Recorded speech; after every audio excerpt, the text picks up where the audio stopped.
आलू थका हारा जमीन पर लेटा हुआ था। हीरे की नीली चमक उसके चेहरे पर झलक रही थी। उसकी सांसें भारी थीं और पूरे शरीर में थकावट थी। तभी उसने धीरे से एक टमाटर की ओर देखा और पूछा, कैप्टन कपिल कहाँ है? टमाटर कुछ देर चुप रहा, फिर अचानक चौंक कर इधर उधर देखने लगा। कैप्टन? दूसरे टमाटर ने भी इधर उधर देखा, लेकिन चारों तरफ बस घना अंधेरा और चुप्पी थी। कहीं वो गुफा में ही तो नहीं रह गए? आलू की आवाज में चिंता थी, पर अब कुछ किया नहीं जा सकता था। गुफा का द्वार हमेशा के लिए बंद हो चुका था। अब हम कुछ नहीं कर सकते, आलू ने धीरे से कहा और तीनों वहीं जमीन पर बैठ गए। ठंडी रात में चांदनी फैली थी। हीरा अब भी मंद नीली रोशनी बिखेर रहा था। धीरे धीरे थकान में आंखें बंद होने लगी, पर आलू को नींद नहीं आई।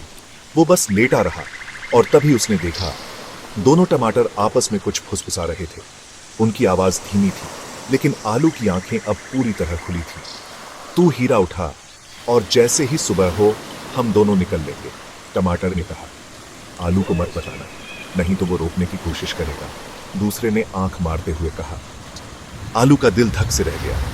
तो ये थी इनकी असली नीयत, उसने सोचा। उसने कुछ नहीं कहा, बस आंखें बंद कर ली, जैसे कि वो सो गया हो। लेकिन उसके दिमाग में अब एक ही ख्याल था, मुझे अब चुपचाप और चालाकी से काम लेना होगा, नहीं तो ये हीरा भी चला जाएगा और शायद मेरी जिंदगी भी। सुबह की पहली किरणें समुद्र के किनारे को हल्के सुनहरे रंग में रंग रही थी। चांदनी रात की नीली चमक अब खत्म हो चुकी थी।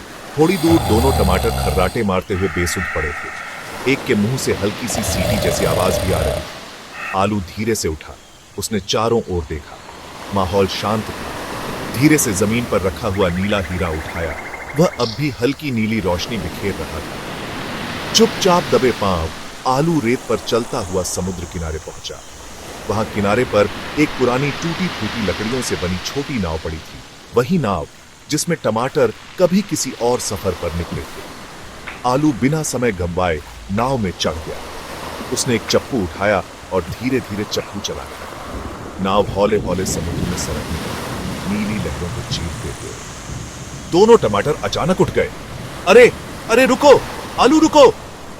वे दौड़ते हुए समुद्र किनारे आए, अपने हाथ हिलाते रहे, चिल्लाते रहे। लेकिन आलू अब बस मुस्कुरा रहा था। तुमने मुझे उस वीरान टापू पर छोड़ दिया था, अब मैंने तुम्हें इस वीरान टापू पर छोड़ दिया है। अब खुद बेड़ा बनाना और लौटना। फिर वह जोर जोर से हंसने लगा। उसकी हंसी समुद्र की लहरों में गूंजने लगी। टमाटर गुस्से से उछल कूद कर रहे थे, लेकिन अब कुछ नहीं कर सकते थे। आलू की नाव समुद्र में दूर जा रही थी और उसके हाथ में था चमचमाता नीला हीरा, रहस्यों और साहस का प्रतीक। आगे क्या होगा?